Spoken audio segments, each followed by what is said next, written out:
Bonsoir et bienvenue pour cette soirée du Forum européen de bioéthique. Deux petites informations pour commencer. Sachez pour les téléspectateurs que nous sommes soucieux des règles d'hygiène et des consignes sanitaires. Et puis je vous rappelle également que vous avez la possibilité d'interagir avec nous, que ce soit par écrit ou par visio, en vous rendant sur le site du Forum européen de bioéthique.eu. Je passe tout de suite la parole au modérateur de cette soirée, Israël Nizan. Merci Aurélien. C'est une table ronde qu'on ne pouvait pas ne pas faire avec le titre que nous avions choisi et la thématique de cette année, la bioéthique par temps de crise.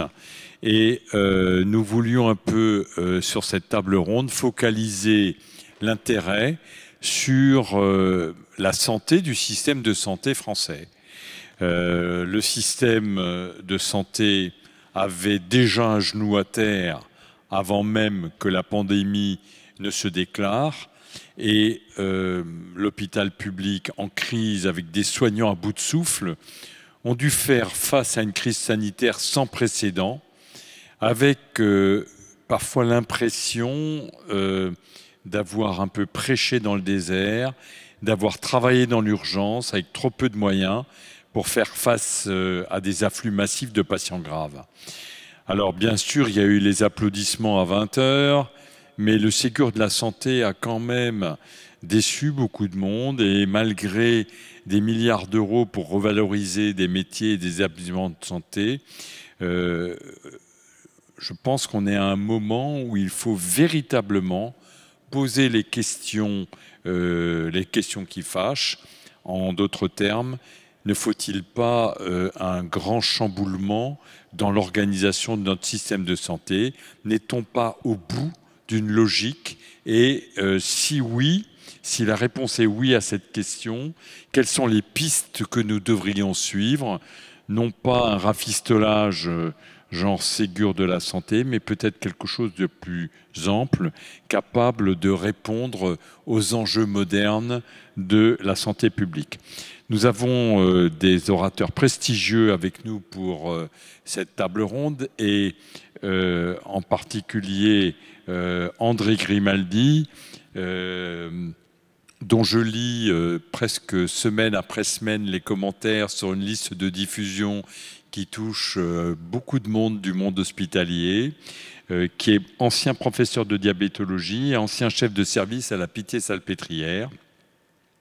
Puis nous aurons Arnaud Chiche, qui est médecin anesthésiste réanimateur et qui a fondé un collectif Santé en danger. Par la suite, nous aurons Guy Valencian, chirurgien, qui est professeur d'urologie, ancien professeur d'urologie, membre de l'Académie de médecine et fondateur de la Convention on Health Analysis and Management. Enfin, Alexandre Fels, qui est présent, puisque on a la chance de l'avoir à Strasbourg. Alexandre Fels, qui est un ancien collègue du conseil municipal, mais lui, à la différence de moi, il y est encore, et il est maire adjoint de Strasbourg et adjoint de la maire de Strasbourg en charge de la santé.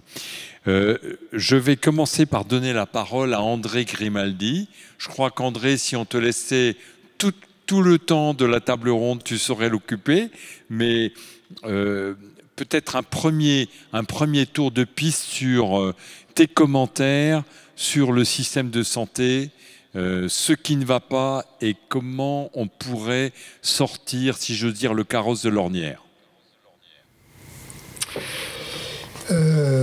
Merci d'abord de cette invitation et de ce débat très important. Je crois qu'on a commis deux erreurs majeures.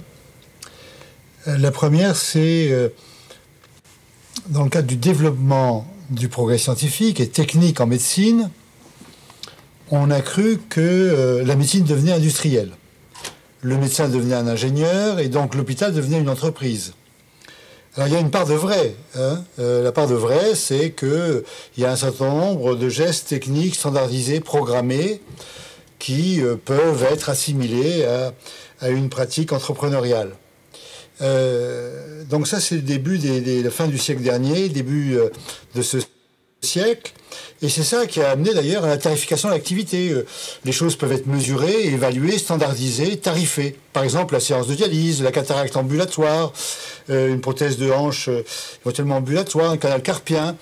Et c'était ce modèle-là. Tout tarifé, hôpital-entreprise, et une logique d'ailleurs, si c'est une entreprise, au fond, on peut mettre, pour avoir la qualité au plus bas prix, on peut mettre les établissements en concurrence.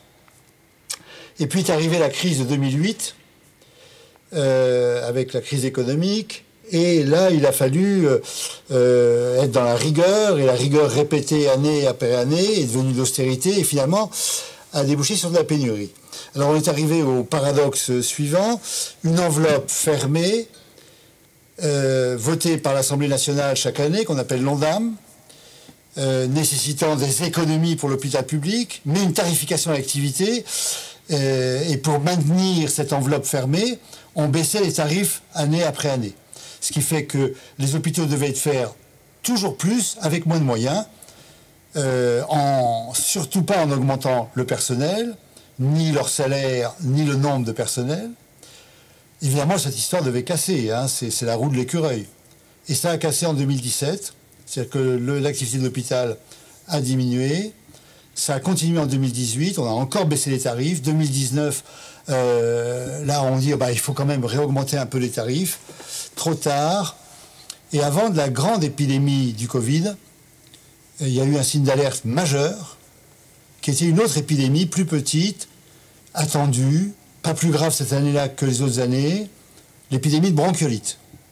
Et en Île-de-France, des dizaines de nourrissons n'ont pas pu être pris en charge, faute de lits et de personnel dans les services de réanimation pédiatrique. Ça devait être une alerte majeure. Le cœur de l'hôpital public, sans alternative. Hein, une cinquantaine de nourrissons ont dû être envoyés à plus de 200 km en ambulance mûre avec leur mère.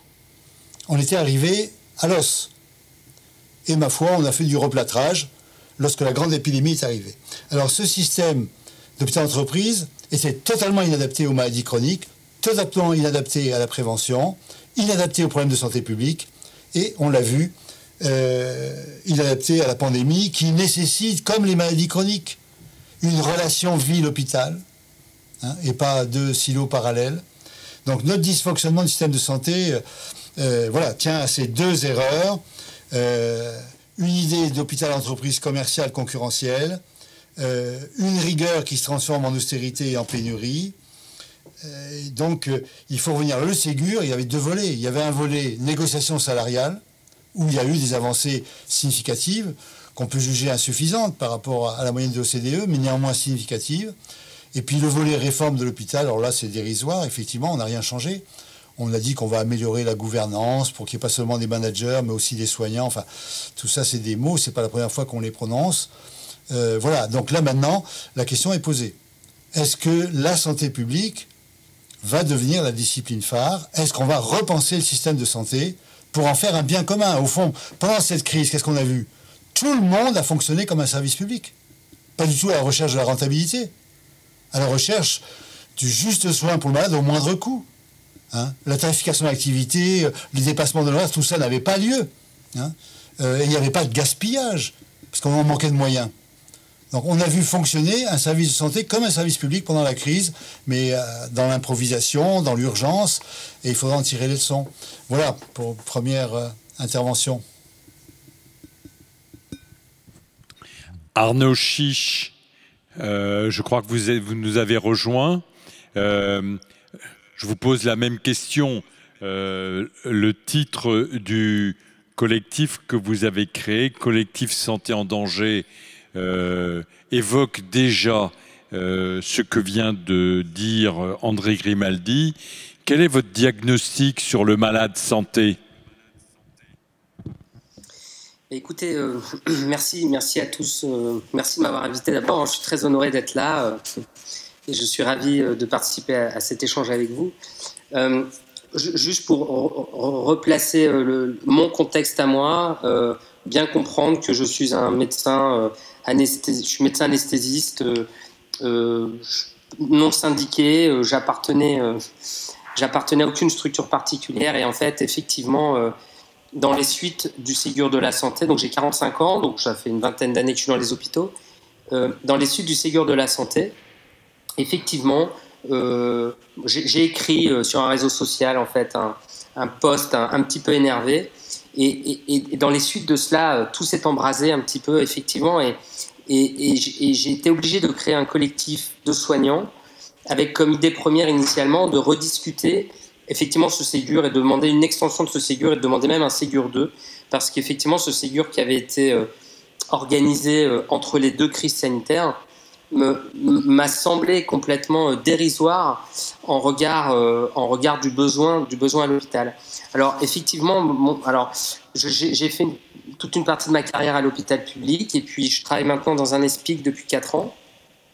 Ce que je peux dire, c'est que en fait, lors de la première crise sanitaire, ce qu'on peut dire, c'est que les soignants ont tous répondu de manière incroyable.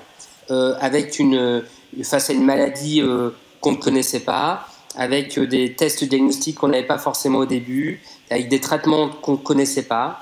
Et malgré tout, dans ce contexte avec beaucoup d'interrogations et de doutes, tous les soignants, quels qu'ils soient, de la ville, du libéral, des cliniques, de l'hôpital, tout le monde a répondu présent. Et en fait, ils ont répondu présent parce que les soignants aiment leur job. Mais en même temps, cette crise Covid a fait l'effet d'une loupe sur notre système de soins. Et on s'est rendu compte, à l'occasion de cette crise Covid, qu'il manquait du monde à l'hôpital. Il manquait du monde à l'hôpital, de manière chronique, parce que ça fait longtemps qu'on se rend compte qu'il manque de monde à l'hôpital, et puis qu'il manquait de capacitaires aussi à l'hôpital. Et donc, nous, dans le cadre du collectif Santé en danger, on a d'abord demandé un Ségur 2, et puis du coup, tous les soignants ont commencé à s'exprimer. Et là, effectivement, ce qu'on s'est rendu compte, c'est la souffrance en fait exprimée par les soignants de tous bords et quels que soient les professionnels de tous bords, quel que soit leur profil. Et là, on a commencé par se dire mais c'est pas possible cette souffrance, une souffrance pareille. Et en fait, les professionnels de santé aujourd'hui, ils adorent leur métier, mais on est en train un petit peu de les dégoûter par un manque de moyens globalement, un manque de moyens, un manque d'attractivité pour les carrières de la santé. Et en fait, je reprends ça de manière un peu chronologique, parce qu'après la deuxième crise épidémique est arrivée, celle de l'automne, et puis donc on a assisté aux difficultés de mise en place des tests diagnostiques pour le Covid, et puis après j'ai eu l'impression en tout cas que cette deuxième crise n'avait pas été assez anticipée au niveau des ressources hospitalières, notamment de soins critiques. Je n'ai pas compris comment, après une première crise, on n'avait pas anticipé ça. Et effectivement, on s'est mis à réfléchir et on s'est dit, mais oui, il faut un Ségur 2 parce que le Ségur est insuffisant. Je ne sais pas si c'est l'objet ce soir d'en reparler, mais sur certains points, il est insuffisant. Il y a des professions qui ont complètement été oubliées. On ne s'est pas intéressé à la ville. Il y a des choses à l'hôpital qui ont été faites, mais qui ont été faites de manière insuffisante. Mais surtout, on s'est dit, mais qu'est-ce que c'est que cette gestion de la santé ? Il faut absolument que les soignants soient écoutés. Parce qu'on avait l'impression que d'un dialogue de sourds, en fait. Et moi, ce que je crois, pour finir mon propos, c'est que dans la santé de demain, il faut absolument, alors je ne sais pas comment ça peut s'organiser, mais ça doit pouvoir se faire, il faut absolument que les soignants de terrain soient beaucoup plus entendus. Parce qu'à l'heure actuelle, j'ai le sentiment qu'on ne les écoute pas assez, on ne nous écoute pas assez. Or, la crise Covid, comme disait M. Grimaldi, a bien montré que les soignants ont répondu présent et ont su organiser les choses. Alors oui, pour la gouvernance, plus de gouvernance, impliquer des soignants dans la gouvernance, écouter les soignants de terrain. Et puis voilà, pour conclure mon propos, moi je considère, mais je suis un peu, vous savez, je suis un petit peu naïf, je suis pas trop habitué aux sphères de la politique et des syndicats, etc. Mais je vois le monde dans lequel on vit. On a une population qui vieillit. Et pourtant, on veut soigner tout le monde. Et puis, on est dans une période, depuis maintenant 1 an, de crise épidémique. On espère tous que ça va s'arrêter. Mais manifestement, comme vous le disiez, M. Nizan, la santé est un droit commun. Manifestement, on va avoir besoin de plus en plus de ressources. Et nous, on se dit tout simplement, avec beaucoup de naïveté, mais enfin, si on avait un système de santé plus robuste, peut-être que les règles sanitaires aujourd'hui seraient moins lourdes à vivre. Voilà. Je voudrais vous provoquer tous les deux. est-ce que vous n'avez pas l'impression que la crise que nous vivons est une crise centennale qui arrive dans une ampleur aussi grande pratiquement jamais? Ça pourrait se reproduire, mais même si nous avions eu un système de santé optimal, est-ce que vous ne croyez pas qu'on aurait été tout de même sur le flanc avec une telle ampleur de crise? André Grimaldi. Alors, je crois qu'André est en cours C'est de bon, là réglage. Oui. Arnaud Chiche, en attendant qu'André nous rejoigne. Oui, monsieur Nizan, je réfléchis souvent à ça, à ce que vous venez de me poser comme question. Parce que nous, ça fait plusieurs mois qu'on dit plus de capacitaire, plus d'attractivité, un système de santé plus robuste pour faire face beaucoup plus facilement à cette crise sanitaire. Mais je pense que vous avez un peu raison. Je crois que d'ailleurs en Allemagne, moi je suis anesthésiste réanimateur, alors c'est vrai que j'ai un regard un peu plus acéré sur le nombre de lits en soins critiques. En Allemagne, ils ont beaucoup plus de capacitaires que nous en lits de réanimation, et pour autant, ils n'ont pas été épargnés par des règles sanitaires strictes. Je suis d'accord avec vous. Cependant, je pense quand même que je pense quand même que si on avait eu plus de monde et plus de capacitaires, il y a des situations très compliquées qui ont été vécues dans notre pays, qui auraient été probablement moins lourdes, sans que pour autant, effectivement, on fasse l'économie de règles sanitaires. Alors, on peut pas savoir. Cependant, quand même, j'ai la naïveté de penser que les règles sanitaires aujourd'hui sont quand même décidées par, d'ailleurs on le sait bien, le nombre de patients en réanimation. Donc là, on regarde, on sait qu'on est un petit peu plus de 3000. On a envie de penser quand même que si on avait 15 000 lits de réanimation, peut-être que notre approche ne serait pas la même. Et puis, vous le savez bien, très rapidement, quand les hôpitaux sont dépassés, l'autre indicateur, c'est la déprogrammation chirurgicale. Donc ça veut bien dire que dès qu'il y a trop de patients qui arrivent à l'hôpital, on est obligé d'arrêter la chirurgie programmée. Ce qui veut bien dire qu'on est quand même dans une étroitesse d'efficience qui fait qu'on est obligé à un moment donné d'arrêter une activité pour pouvoir prendre soin de tout le monde. Alors, et juste pour finir et laisser la parole à M. Grimaldi, pour suivre votre raisonnement, M. Nizan, c'est peut-être ça que vous essayez de dire. Après tout, pourquoi vouloir booster aujourd'hui le système de santé en face d'une crise Covid qui peut-être restera unique dans notre histoire? Et ça, c'est vrai. On pourrait se poser cette question-là. Pourquoi beaucoup plus de lits? Pourquoi beaucoup plus de personnel? Mais bon, manifestement, il se peut quand même, les spécialistes disent qu'on peut être amené à vivre d'autres épisodes épidémiques comme cela. Et puis donc, peut-être qu'il faut aussi repenser le profil des postes. C'est-à-dire que nous, à l'automne, on réfléchissait beaucoup, puis on se disait qu'il fallait peut-être des gens un peu polyvalents, capables de travailler dans le cadre de la prévention, de l'éducation, mais qui seraient capables de réintégrer l'hôpital en cas d'afflux massif de patients. Voilà. André, tu nous entends ? Oui, pas très bien, mais je vous entends. Nous, on t'entend. La question posée, c'était que l'ampleur de la crise avait révélé un système de santé, certes défaillant, mais on le savait déjà avant. Est-ce que tu crois qu'on peut dimensionner un service de santé qui ne serait pas de toute façon débordé en cas de crise d'une telle amplitude ? Non, ça je ne pense pas, mais autre chose est d'être prêt au mieux. Alors, nous étions dans une situation dramatique avant.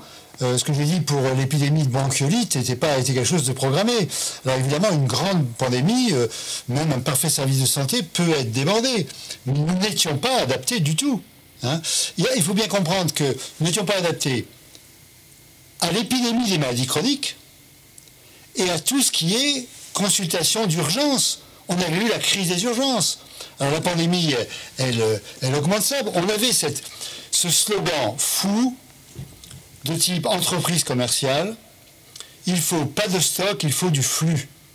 Alors, flux, pas de stock pour les masques, flux, pas de stock pour les médicaments indispensables, y compris le curare, flux, pas de stock pour les lits, flux. Mais comment vous faites des urgences si vous n'avez pas des lits vides ? Il faut nécessairement des lits vides. Alors, on peut dire qu'il faut augmenter le nombre de lits, mais surtout, il faut mieux les répartir. Il faut des lits en aval des urgences.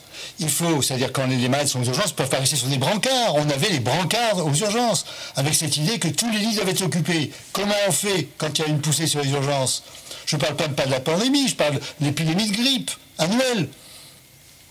On manque de lits dans la suite des soins aigus. Les gens ont fini leurs soins aigus, mais ne peuvent pas rentrer chez eux parce que les gens sont âgés, parce qu'il y a beaucoup de gens qui sont seuls, dans des conditions qui ne leur permettent pas de continuer les soins à domicile. Donc il faut pouvoir avoir des soins de suite. Donc tout ça nécessite une réorganisation. Alors, inversement, dans l'ensemble de spécialités, même en cancérologie, beaucoup de soins se font maintenant en ambulatoire. Et l'idée qu'il faut absolument avoir des lits pour avoir des infirmières fait que beaucoup de services maintiennent une activité de lit, des hospitalisations pas toujours utiles. Donc tout ça nécessite une réorganisation, mais très différente de l'idée de l'hôpital d'entreprise commerciale, qui pousse à hospitaliser. Beaucoup de diabétiques pourraient ne pas être hospitalisés, pour hospitaliser ceux qui ont besoin. Les autres pourraient être suivis en ambulatoire. Ça nécessite des rapports avec la ville. Or, si la vie est payée à l'acte, et si l'hôpital est payé à l'activité, chacun veut faire marcher son business. Et en plus, on ne peut pas le lui reprocher, puisque c'est la condition pour être financé. Mais permets-moi, et le paiement à l'acte en ville, André, et son activité pour les maladies chroniques. On a deux épidémies. Une épidémie chronique, des maladies chroniques, 21 millions de personnes en France, et l'épidémie aiguë maintenant qu'on redécouvre, mais qui existait, je vous dis, les bronchiolites, la grippe hivernale. Alors, dans les deux cas, on était inadaptés. La crise des urgences, elle a commencé bien avant cette pandémie. Alors, cette pandémie, par ailleurs, c'est pas qu'une épidémie infectieuse. Comme toutes les épidémies infectieuses, elle frappe socialement les couches les plus défavorisées, les patients qui sont obèses, diabétiques, hypertendus, coronariens, qui sont aussi avec un gradient social important, et elle a des conséquences psychologiques, voire psychiatriques importantes. Or, dans cette logique hôpital-entreprise dans laquelle tu es rentré, où la technicité faisait la pensée, le bloc opératoire, la chirurgie ambulatoire, la cataracte, le calcarpien, c'était ça le mode de pensée. La psychiatrie a été délaissée en France. Quand nous avions une augmentation insuffisante de budget de 2% par an en moyenne, eux avaient 1,2%. Donc la psychiatrie a été étranglée. Alors voilà, donc on a le Covid, comme ça a été dit, est une loupe grossissante qui montre en fond que notre système de santé était performant pour les maladies aiguës bénignes et pour les maladies de haute technicité programmées standardisées. Par exemple, il y a 6000 greffes d'organes en France par an, et ça ne fait pas la une des journaux, ça se passe parfaitement, avec des équipes formées, avec une organisation du soin. Mais le reste de la médecine, c'est pas que ça la médecine. Notamment la maladie chronique a été un impensé, mais comme je disais aussi, les urgences, les consultations sans rendez-vous et les épidémies infectieuses. Oui. Mais on ne peut pas dire qu'un système de santé doit être standardisé, calibré sur l'idée d'une pandémie.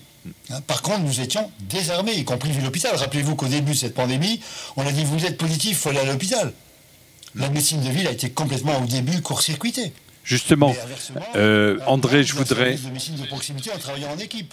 Je voudrais en arriver à la relation ville-hôpital qui, dans la crise des urgences, a été montrée du doigt comme étant véritablement très défaillante et probablement une des causes du dysfonctionnement, c'est-à-dire de la non-adaptation de l'argent qu'on a mis dans le système de santé, avec une déconnexion trop grande entre la ville et l'hôpital. Et on a la chance d'avoir avec nous Alexandre Fels, qui est médecin généraliste et qui est en plus adjoint au maire de Strasbourg.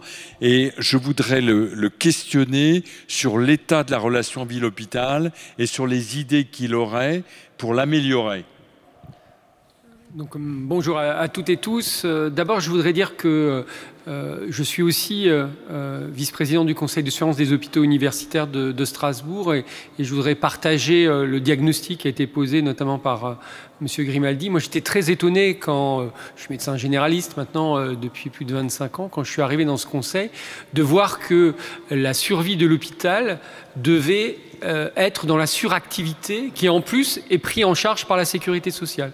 C'était assez étonnant, quoi. On était plutôt dans un système de régulation des actes en médecine générale. Et je me suis rendu compte que la seule possibilité, c'est d'avoir des parts de marché et d'augmenter l'activité de soins pour pouvoir continuer à investir au niveau de l'hôpital. Donc ce système est complètement dépassé, mais personne n'a le courage aujourd'hui. Le ministre de la Santé a dit qu'il fallait dépasser cela, mais rien n'est proposé. Peut-être que c'est une chance aujourd'hui de pouvoir repenser cette question autour du financement de l'hôpital et notamment de l'hôpital public. Donc je suis aussi médecin généraliste toujours en activité et on vient de le dire là, le professeur Grimaldi vient de le dire, c'était tout à fait étonnant puisque moi, en tant que vice-président des hôpitaux universitaires, j'avais les informations d'une arrivée massive de patients et en cabinet libéral, les collègues n'ont jamais aussi peu travaillé durant le premier mois d'épidémie. Donc c'était vraiment un dysfonctionnement majeur. Vous vous rappelez, les gens quasi asymptomatiques ou très peu symptomatiques, devaient passer par le SAMU et arriver à l'hôpital. Il restait une semaine en surveillance qu'on ferait aujourd'hui à la maison ou en hôtel ou en résidence. Donc on voit bien que là aussi, il y a un impensé de cette question et que dès que quelque chose dysfonctionne, on a cette logique purement hospitalière sur des choses qui pourraient être articulées. Voilà. Et puis, en tant qu'adjoint au maire, moi j'étais très étonné, je suis aussi formé à la santé publique, qu'on a très peu, quasi pas parlé de la question de la prévention. Quand même, dans une épidémie, la question de la prévention, alors bien sûr, c'était les masques, c'était les mesures barrières, ce qu'on n'avait pas, mais qu'on n'a pas pu penser cela. Donc à Strasbourg, on a tenté, on a bricolé rapidement une équipe mobile de prévention pour aller vers la population et essayer de les accompagner. Mais je pense qu'il faut qu'on refonde clairement la santé publique, qu'on mette des moyens sur les questions de la prévention. Vous savez sans doute, M. Grimaldi, que nous sommes la ville du sport santé, de l'activité physique sur ordonnance pour les patients. On sait, on n'en parle pas assez, on parle de l'âge, mais on sait que l'obésité et le diabète sont des cofacteurs majeurs des Covid graves aujourd'hui, et que donc aujourd'hui on est en train de d'amplifier l'épidémie d'obésité et de diabète à venir, qui sont des cofacteurs de Covid graves, mais qui sont aussi le nid des maladies chroniques à venir. Donc c'est vrai que on est tous d'accord sur le diagnostic, je pense, c'est-à-dire du fait qu'aujourd'hui il faut sortir l'hôpital d'une rémunération purement à l'activité. Moi, quand je suis arrivé, j'étais très étonné aussi. On avait, on va dire, des canevas d'activités, de durée de séjour de toute la France, et on était classé en CHU par rapport à ces éléments-là. C'était assez surprenant cela. Donc on est tout à fait d'accord sur le fait qu'aujourd'hui, peut-être qu'il faut se servir de l'épidémie pour repenser le fonctionnement de l'hôpital et notamment de l'hôpital public, qu'il faut articuler et définir enfin en France ce qu'on appelle les niveaux de recours qui sont les plus efficaces. Les infirmières de santé publique ont aussi bien sûr une place là-dedans. C'est pas seulement les médecins, les professionnels de santé de premier recours, le recours par les professionnels libéraux ensuite de deuxième et de troisième recours avec l'hôpital, qu'on peut peut-être enfin avoir cette réflexion-là de forfait de prise en charge, notamment par rapport aux maladies chroniques, et puis qu'on pense à cela, c'est-à-dire que la prévention, le dépistage, aujourd'hui la vaccination, doivent être des outils majeurs. On en reparlera peut-être tout à l'heure, mais vraiment la vaccination aujourd'hui pose des vraies questions éthiques, puisqu'on ne peut pas répondre à la demande de la population.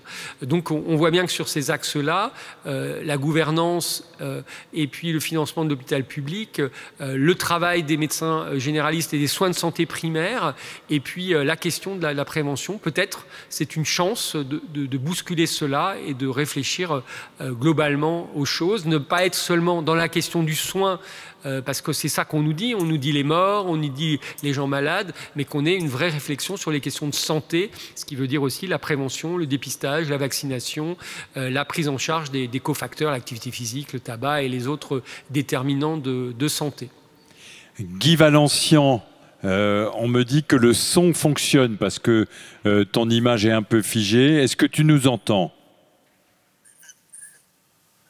Guy Valencian ? Oui, oui, très bien. Tu es parmi nous? Très bien. En tout cas, merci d'être là et de participer une fois de plus au Forum européen de bioéthique. Tu m'entends? Tu nous entends là ou... C'est OK. Alors, c'est surtout ta capacité d'imaginer l'avenir. On était sur la France a le meilleur système de santé du monde. Rassurez-vous, notre médecine pastorienne est sûrement une des meilleures. Et beaucoup de gens savaient que ce n'était qu'illusion. Et la crise du Covid n'a fait qu'agir comme un révélateur d'un énorme dysfonctionnement. Maintenant, on ne va pas s'apitoyer sur le constat. Le constat, il est fait et André en a rappelé les principales causes. On pourrait se tourner vers l'avenir et voir ce qui pourrait, au-delà d'un Ségur qui apparaissait à beaucoup comme une espèce de rafistolage, essayer de voir comment on pourrait organiser le système de santé français pour qu'il soit plus performant. Quelles sont tes idées là-dessus ?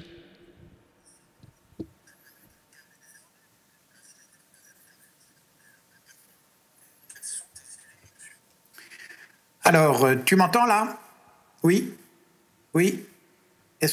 Oui, je t'entends très bien. Est-ce que vous m'entendez? Bon.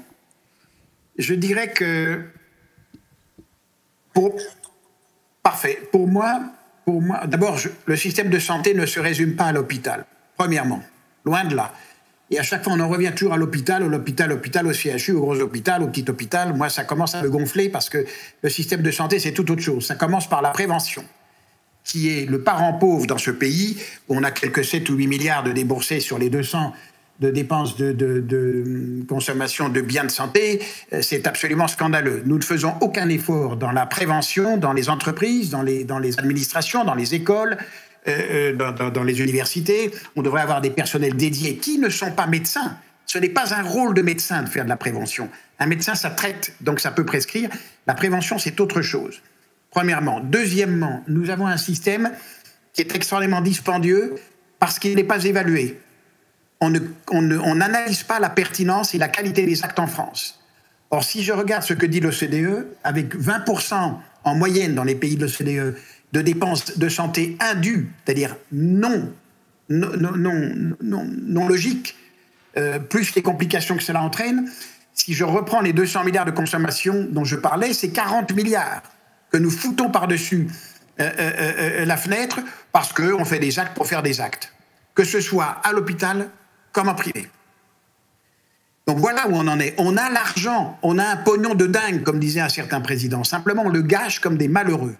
Et moi, quand j'entends que l'hôpital est tout sauf une entreprise, je déteste ça. Parce qu'une entreprise, c'est quoi? C'est une communauté de personnes dévolues à la production d'un bien. Quel est le plus beau bien? C'est la santé. Donc, quelle est la plus belle des entreprises? Les EHPAD, tous ces lieux qui permettent de faire vivre des personnes qui ont été meurtries dans leur vie, que ce soit en traumatisme ou en maladie aiguë ou chronique. Oui, c'est l'entreprise. L'État n'a pas d'argent. Croire toujours que l'État va payer, non. L'argent de l'État n'existe pas. L'argent public n'existe pas. L'argent qu'utilise l'État est l'argent des entreprises privées et l'argent des particuliers et l'argent des taxes, de la TVA et des taxes sur l'essence ou sur les cigarettes, par exemple, que nous payons. Donc ce sont les citoyens qui payent l'État. Et à lui de se débrouiller pour bien organiser le système, ce qui n'est pas le cas. On est dans une dépense honteuse. Donc premièrement, la prévention. Deuxièmement, la révision de la carte hospitalière. Il y en a assez de voir qu'il faut encore maintenir des tout petits hôpitaux partout pour faire plaisir aux maires du coin. Ce n'est plus supportable. Troisièmement, il faut une délégation majeure avec la responsabilité qui s'y attache d'un nombre d'actes médicaux à des personnels infirmiers avec une formation éventuellement complémentaire au niveau master. Et quand j'entends certains médecins urgentistes comme Patrick Pelloux qui hurlent en disant que les infirmières en pratique avancée, c'est de l'ubérisation de la santé, je m'étrangle. Parce que si on continue comme ça, effectivement, le service public ira encore plus dans le mur et il va crever de son incapacité à se réformer. Oui, il faut moins de médecins demain et il faut beaucoup plus de personnel infirmier à niveau supérieur, comme les Canadiens le font, comme les Danois le font, les Anglais le font. Enfin bref, moi je connais les infirmières anglaises qui opèrent, qui font des gestes opératoires au bloc sans responsabilité supérieure du chirurgien, en toute indépendance. Et je crois que c'est souhaitable parce que nous avons là un levier de pratique et un levier de personnel considérable qui est tout prêt à le faire. Mais on refuse, les médecins refusent, les syndicats refusent. On ne les paye pas, ces infirmières en pratique avancée qui ont fait 2 ans d'études supplémentaires, on les paye minablement. Donc tout est fait pour empêcher qu'on ne bouge. Tout le monde gueule, mais personne ne veut bouger. Et c'est ça qui me scandalise. C'est vraiment, pour moi, absolument honteux. Il faut en outre que l'on puisse mieux répartir entre privé et public la production de soins. Il faut bien évidemment désengorger les urgences encore avec ces infirmières, car il devrait y avoir systématiquement, dans tout lieu, dans toute commune, une infirmière de pratique avancée que l'on appellerait avant même de voir le médecin pour savoir ce qui se passe. Et 1 fois sur 2, cette infirmière pourrait régler le problème. 1 fois sur 4, elle ferait appel avec un téléphone portable payé par la caisse d'assurance maladie, ce qui permet de prendre des images, des photos d'un bras, d'une main, sans que ce soit le portable du malade, donc on ne rompt pas le caractère privé de l'acte. Et ce téléphone portable professionnel payé par la caisse d'assurance maladie pourrait mettre en lien l'infirmière avec le spécialiste ou avec le généraliste du coin dont elle a les numéros de portable. C'est ça la e-santé, c'est pas plus compliqué que ça. Moi, ça fait 25 ans que je fais de la e-santé avec mon smartphone, je veux dire. Arrêtons de croire qu'il faut des outils extrêmement complexes avec une protection à l'infini de la vie privée et de la RGPD. Je trouve que quand on voit combien les malades nous envoient leurs dossiers par email, avec toute l'imagerie, toute la biologie, en disant « Docteur, mon mari a un cancer de la prostate, voici le stade, voici le dosage du paysage, je vous envoie l'anatomopathologie, le scanner, qu'est-ce que vous en pensez ?» Ils savent très bien que tout ça est pour eux et que Big Brother est là en train de tourner, mais on s'en fout. Ils veulent une réponse rapide d'un spécialiste qui les aide à voir si la décision a été bonne. Donc, on a tous les moyens, cessons de nous plaindre. Moi, j'en ai marre d'entendre les plaintes. Je dis, l'hôpital peut... Enfin, le service, pardon, non pas l'hôpital, mais le système de santé français peut se réformer à condition que les acteurs cessent de rester dans leur précaré pour faire que rien ne bouge. Est-ce que... je voudrais te questionner, ainsi qu'André Grimaldi et peut-être même Arnaud Chiche, sur le responsable qu'on pourrait imaginer si on cherchait à simplifier la réflexion. Est-ce que vous remettez tous les 3 en question le paiement à l'acte? André. Oui, je voudrais bien répondre à Guy, qui je vois quand même a une position qui évolue. C'est bien dans le débat, on débat depuis très longtemps ensemble. Il était très partisan de la tarification d'activité, hôpital, médecine industrielle, etc. Donc il a évolué, ce qui est très bien. Alors, pour reprendre, et je vais répondre à ta question, Israël, la France dépense beaucoup pour la santé. 11,3% du PIB, comme l'Allemagne, très loin derrière la Suisse et encore plus loin derrière les USA. Maintenant, il faut être honnête, il faut dire les choses comme le dit l'OCDE, en pourcentage de PIB et en même temps en euros par habitant. En euros par habitant ou en dollars par habitant, nous ne sommes pas du tout 3e, nous sommes 12e. Les Allemands dépensent 20% de plus que nous par habitant. C'est pas pour dire qu'il faut dépenser plus, hein, mais il faut dire les choses de manière équilibrée. Nous dépensons comme les pays riches. Alors, en France, Guy l'a dit, la sécurité sociale, elle est financée par nos impôts ou nos cotisations, hein, la CSG et les cotisations. Alors, normalement, c'est comme c'est un bien supérieur, la société avait estimé que l'État ne pouvait pas mettre la main sur les recettes de la sécurité sociale. Or, depuis 2018, c'est pas le cas. Hein. Depuis 2018, la loi Veil de 1994 a été abolie. Et en 2019, l'État a piqué 2,5 milliards à la sécurité sociale. Là encore, c'est pas pour dire qu'il faut plus d'argent, mais du moins cet argent, il doit être sanctuarisé. C'est l'argent que les Français attribuent à un bien supérieur, qui est celui de la santé, qui doit échapper, comme l'a dit le président Macron à Mulhouse, aux lois du marché. Hein. Donc cette idée d'entreprise commerciale concurrente ou de concurrence par le biais d'un marché, évidemment une idée absurde en santé. Alors, Guy a souligné un point très important. Depuis des années et des années, on dit qu'il y a une insuffisante pertinence des soins. On multiplie les actes, ou les hospitalisations, ou les prescriptions, souvent inutiles, parfois répétées, et parfois injustifiées, et parfois même dangereuses.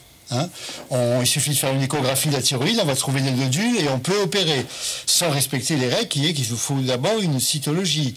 Je pense que Guy connaît sur la prostate aussi des prostatismies sûrement abusives. On multiplie les prescriptions. Hein, de dosage de la vitamine D en France, c'est plus de 100 millions d'euros par an à la sécurité sociale, et on dose et on redose. Alors ça nécessite effectivement une évaluation. Elle est en partie faite par la sécurité sociale, mais très insuffisamment.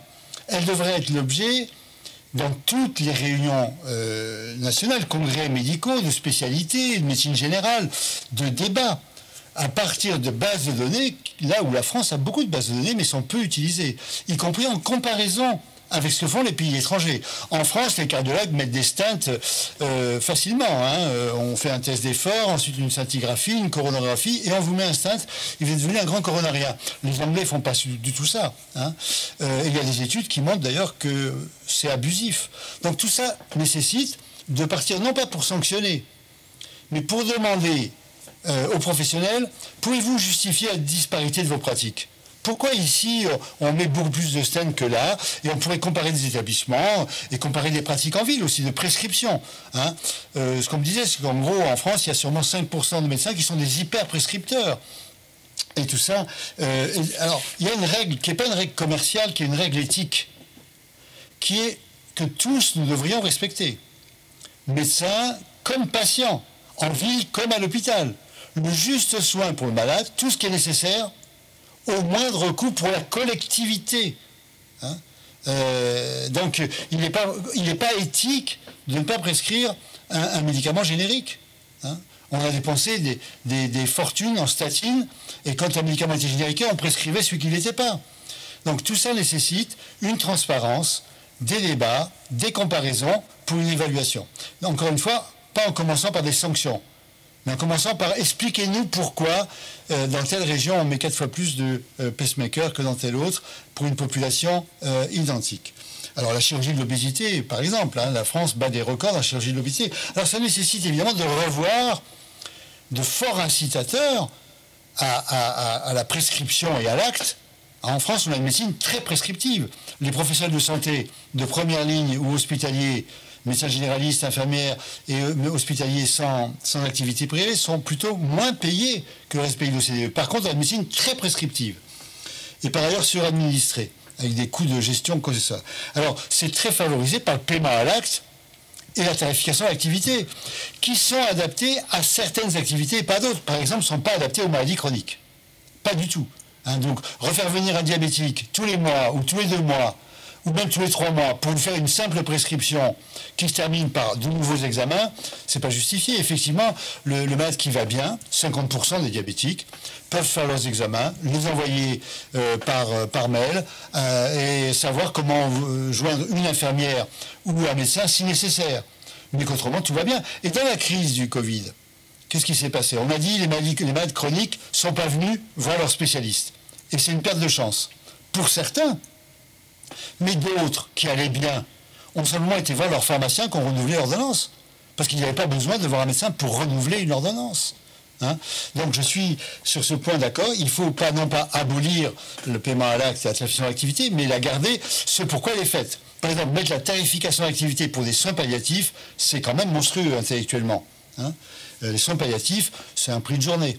Bon. Et puis la maladie chronique, c'est une dotation, des forfaits, il faut en discuter la modalité, il faut expérimenter et choisir les bonnes solutions. Alors, oui, un des points très importants sur lequel depuis très longtemps je suis d'accord avec Guy Valencien, ce sont les infirmières de pratique avancée. Mais elles ont 3 domaines de compétences, les infirmières de pratique avancée. Technique, ce qui concerne les chirurgiens, et Guy Valencien parlait même de chirurgie, très bien. La maladie chronique, l'éducation thérapeutique des patients, apprendre à se soigner, c'est une histoire compliquée, pouvoir suivre des patients. Moi, dans mon service, il y avait 4 infirmières qu'on pourrait dire de pratique avancée. Et là, on pourrait aller un peu plus vite en valorisant les acquis d'expérience.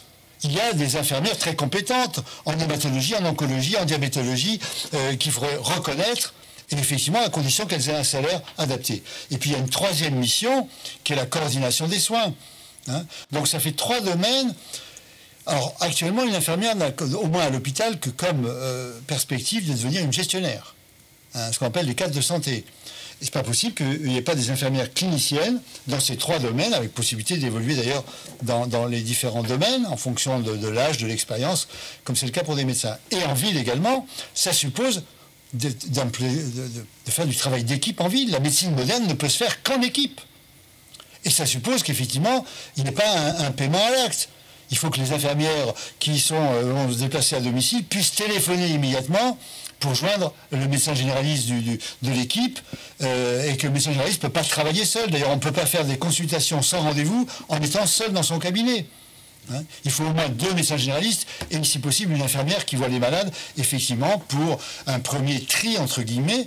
C'est grave, c'est pas grave, ça peut attendre, ou c'est une simple prescription qui peut être renouvelée. Oui. Voilà, donc, je vais donner la parole à Alexandre Fels. André, pardon de te couper. André, je donne la parole à Alexandre Fels. C'était par rapport aux soins coordonnés. Moi, je pense que c'est très important.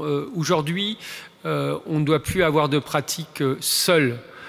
Et donc, c'est très important de l'organiser et le structurer. Moi, j'ai la chance de travailler avec une infirmière de santé publique dans le système qu'on appelle ASALE depuis nombreuses années, qui permet de faire de l'éducation thérapeutique dans le cabinet.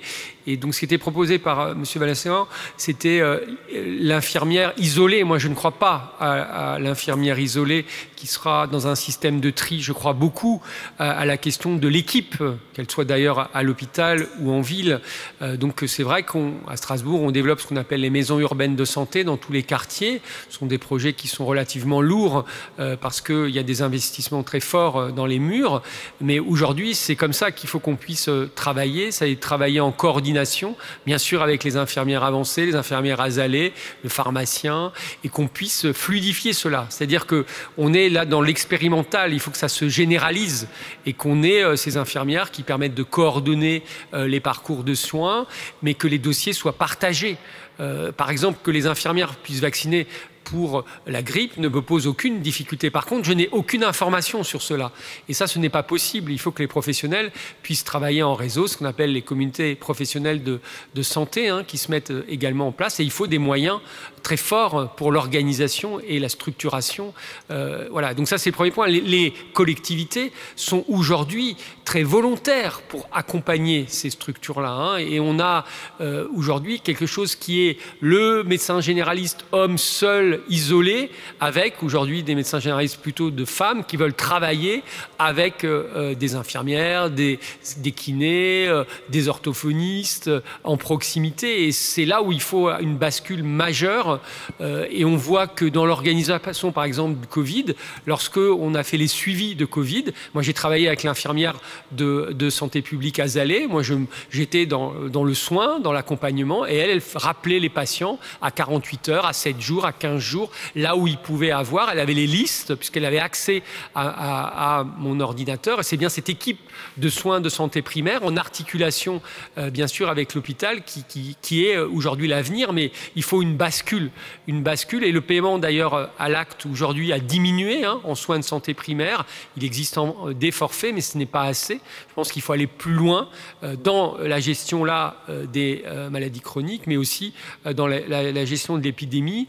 Et donc, j'aimerais qu'on puisse parler peut-être maintenant de l'organisation de la vaccination, parce que je trouve que c'est un bon exemple de comment on peut organiser les choses différemment avec les différents professionnels, avec les différents niveaux, avec les collectivités. Mais je pense qu'on y reviendra tout à l'heure. Et ça me semble aussi un exemple très important pour avancer sur notre système très centralisé. Je voudrais poser la même question à Guy Valencian. André Grimaldi évoquait le juste soin au meilleur coût pour la collectivité. Pratiquement tous les modèles organisationnels qui ont été évoqués par chacun d'entre vous se voit opposé au système de rémunération des professionnels à l'acte. Immédiatement, on se pose la question, qui va payer qui, comment, et quel est ton point de vue sur les modalités de rémunération à l'avenir qui seraient les mieux compatibles avec le juste soin au meilleur coût? Et peut-être juste aussi expliquer ce qu'est la tarification à l'acte pour les auditeurs qui ne connaissent pas forcément ce qui permet de financer effectivement le fonctionnement de l'hôpital. Eh bien, il y a...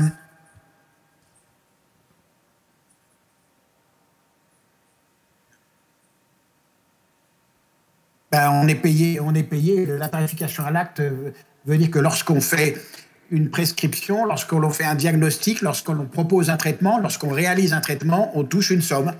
Voilà, on est payé pour un acte, comme quand on va chez le boucher qui vous coupe un steak et qui vous le pèse et puis qui vous dit ça fait tant. C'est un peu ça, voilà, c'est très simple. Et contrairement à ce que dit mon cher André Grimaldi, je n'ai jamais été un partisan du paiement à l'acte, je ne sais pas qui a raconté ça à l'époque. J'ai toujours été un défenseur de la tarification à l'activité à la condition qui n'a pas été réalisée, qu'elle s'allie cette activité à la qualité du résultat et à la pertinence de l'indication. Or, quand j'avais proposé ça à l'époque, c'était il y a une dizaine d'années, sous Roselyne Bachelot, les conférences des présidents de commissions médicales d'établissement avaient levé les mains au ciel en disant surtout pas d'évaluation. Donc voilà. Alors on est resté justement sur le seul paiement à l'activité sans regarder sa pertinence et sa qualité. Or, je crois qu'en chirurgie, en tout cas, la chirurgie, l'avenir est au paiement au forfait. Ce forfait inclut quoi?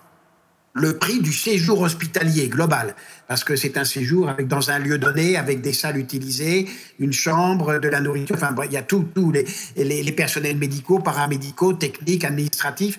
Donc vous avez un coût global d'une prise en charge pour un séjour, auquel vous rajoutez le prix des complications, parce qu'il y en a, même si vous le faites bien, et la littérature internationale le sait, on sait qu'on a tant de risques de pourcentage de fistules, de ceci, d'occlusion ou d'autres, le prix des complications divisé par leur fréquence, plus un coût pour les consultations de suivi sur 6 mois ou 1 an.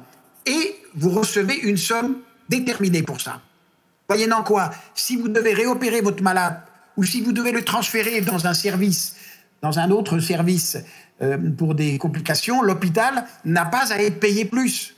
Parce que là, vous favorisez la malpraxise, parce qu'en fin de compte, plus je fais mal, plus je réopère, plus je touche. C'est une aberration totale. Donc le forfait est vertueux parce qu'il favorise les bons. Si vous faites bien votre métier, vous êtes mieux payé par le forfait. Et si vous avez un pépin, eh bien c'est l'hôpital qui prend en charge gratuitement. Nous l'avons fait, nous avons mis au point ce système pour les malades étrangers que nous recevions des pays hors de la communauté européenne. Et je peux vous dire que les assureurs, qu'ils soient privés ou publics de ces pays, étaient extrêmement contents de cette forme de revenu qui est la plus vertueuse.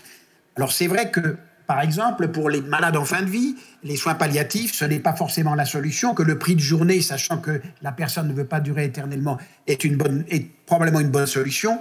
Et que pour le reste, on peut faire un combiné de paiement à la capitation, c'est-à-dire qu'on sait qu'un médecin généraliste a 1000, 1500 ou 2000 malades, tout dépend, et donc il va recevoir une somme correspondant à la prise en charge de ces malades, plus une part de forfait, pourquoi pas.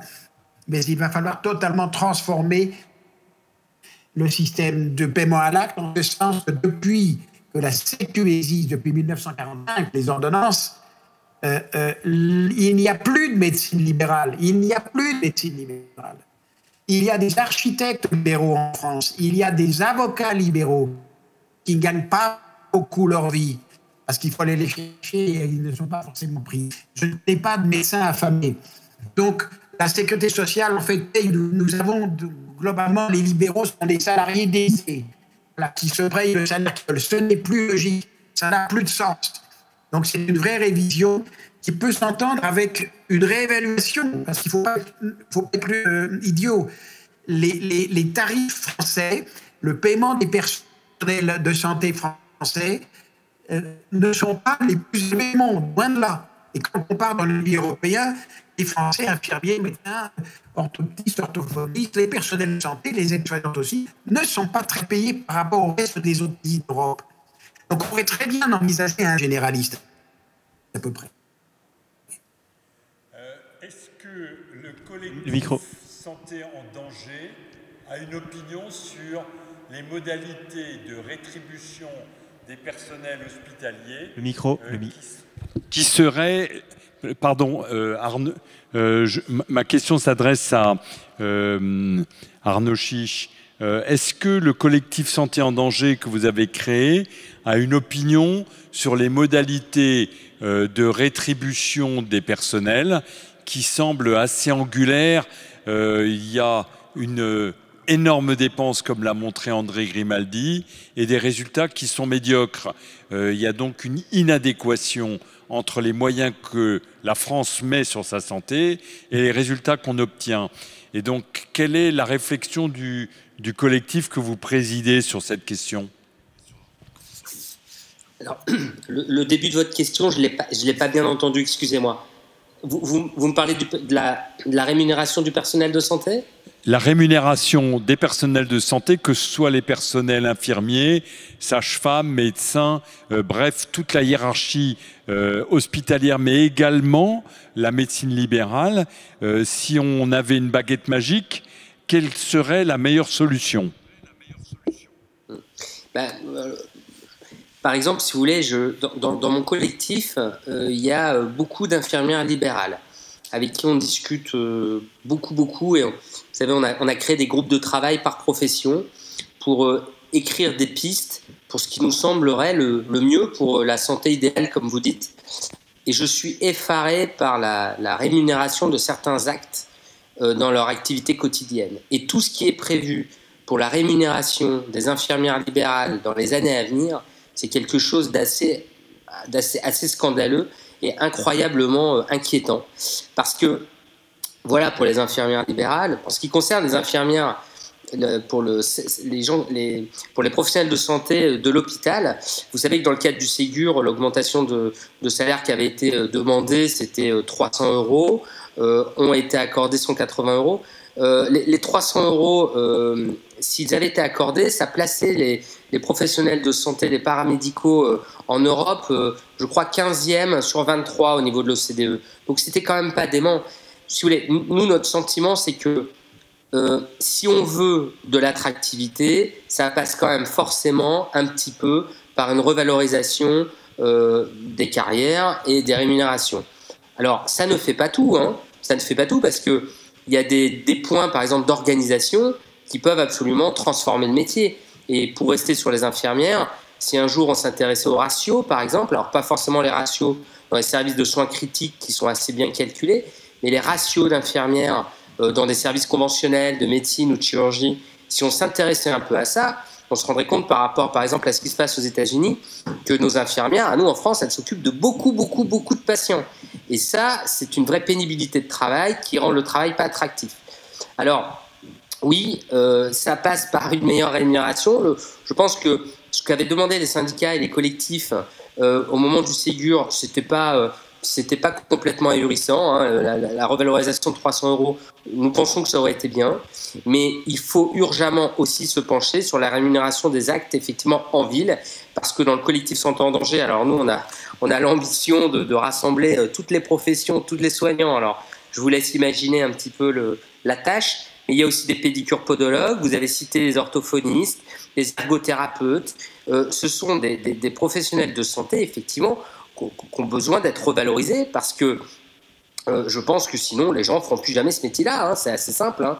Donc oui, c'est nécessaire, pas dans n'importe quelle condition, mais je crois qu'en France il y a eu beaucoup de retard de prix, et ce que j'écoutais avec beaucoup d'attention les échanges précédents entre M. Grimaldi et M. Valencian, parce que nous, quand on raisonne sur la médecine de ville et qu'on essaye de se demander ce qu'il faudrait mieux pour la médecine de ville, eh ben, tous nos mots-clés sont ressortis là. J'ai entendu parler de fluidité, de facilité, et je pense que pour que la médecine de ville aujourd'hui aille mieux, effectivement, les IPA vont participer à la fluidité, à la facilité. Il faut que la maladie chronique se gère beaucoup plus facilement, que les choses soient beaucoup plus simples quand on veut admettre un patient à l'hôpital ou quand on veut faire revenir chez lui un patient. Toutes ces filières-là doivent être renforcées. Pour cela, il faut du monde motivé, payé correctement, parce que sinon aujourd'hui les enfants, nos jeunes enfants ne feront plus ces carrières-là. Ça veut dire qu'il faut aussi s'intéresser à la formation de ces gens-là. Il faut ouvrir des postes aussi, parce que ça c'est un gros chantier, la formation.